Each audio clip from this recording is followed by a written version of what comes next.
ओम नमः शिवाय। शिव भक्तों, आपका स्वागत है हमारे चैनल भक्ति कथा संग्रह में। आज से हम श्री शिव महापुराण शुरू करने जा रहे हैं।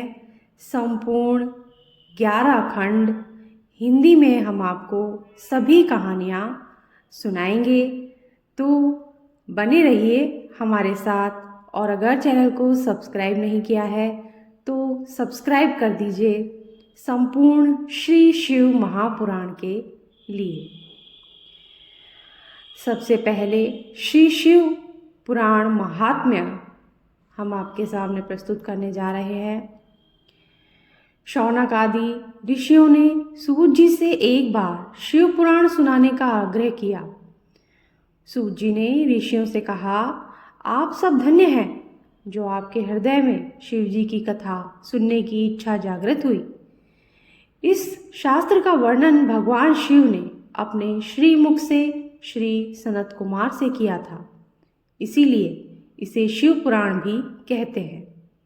इसके पठन, मनन और श्रवण से कलयुगी मनुष्यों का मन शुद्ध हो जाता है तथा शिव पद की प्राप्ति हो जाती है। जो फल दान एवं यज्ञों के करने से प्राप्त होता है, वही फल शिव पुराण के श्रोताओं को प्राप्त हो जाता है। इस ग्रंथ की 7 संहिताएं हैं, जो इस प्रकार हैं: विद्येश्वर, रुद्र, शतरुद्री, कोटिरुद्री, उमा संहिता, कैलाश संहिता, वायु संहिता। आत्मवेत्ता मनुष्य को इस पुराण का हमेशा अध्ययन करना चाहिए। पापी देवराज की मुक्ति की कथा इस प्रकार है। सूत जी बोले, हे ऋषियों, जो व्यक्ति दुराचारी, पापी, विलासी एवं दुष्ट होते हैं, वे भी देवराज की मुक्ति कथा के द्वारा पवित्र हो जाते हैं। लालची, मिथ्याभाषी, माता पिता को दुख देने वाले, दंभी, पाखंडी, क्रूर आत्मा, द्वेषी, पतित, हिंसक और निर्दयी पुरुष भी कलयुग में इसके द्वारा पवित्र हो जाएंगे।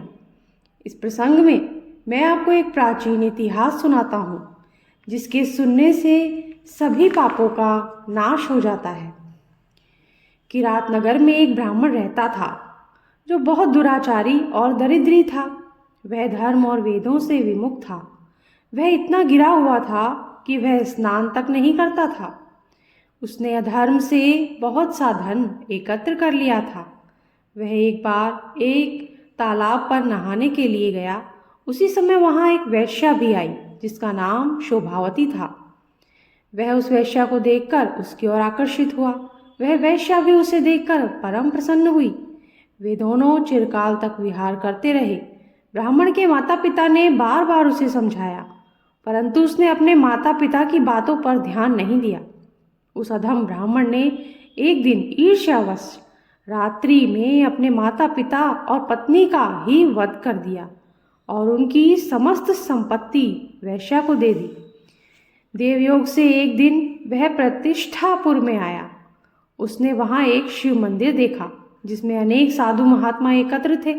वह ब्राह्मण अचानक वहाँ बीमार हो गया। बीमारी की अवस्था में उसने एक ब्राह्मण के मुख से शिव जी की परम पवित्र कथा सुनी। देवराज नामक वह ब्राह्मण 1 मास के बाद मर गया। यमदूत उसे यमपुरी ले गए। उसी क्षण शिवलोक से शिव जी के दूत रुद्राक्ष धारण किए त्रिशूल लेकर यमलोक में पहुँचे। उन्होंने देवराज ब्राह्मण को यमदूतों से छुड़ाकर विमान पर सवार होकर कैलाश को चल दिए। यमपुरी में कोलाहल मच गया। शोर को सुनकर यमराज स्वयं पधारे और शिवजी के 4 दूतों को देखकर उनकी पूजा की। धर्मराज अपने ज्ञान चक्षु द्वारा सब कुछ जान गए थे। शिवजी के दूतों ने ब्राह्मण को ले जाकर दया के सागर शिवजी के सम्मुख उपस्थित किया। हे मुनिवरों, शिवजी की यह कथा परम पवित्र है, जिसके श्रवण मात्र से महापापी ब्राह्मण देवराज की मुक्ति पा गया। इस प्रकार शिव पुराण की कथा को विधि पूर्वक सुनने से अमर फल की प्राप्ति होती है। इसी के साथ ये कथा समाप्त होती है। अगली कथा चंचुला की कथा हम आपको अगले वीडियो में सुनाएंगे। तो सब्सक्राइब कर दीजिए चैनल को, बेल आइकन प्रेस कर दीजिए ताकि हमारे आगे आने वाले वीडियोस आपको आसानी से मिल सके, नोटिफिकेशन आपको मिल सके। और अगर आपको हमारा वीडियो पसंद आया हो तो लाइक कर दीजिए।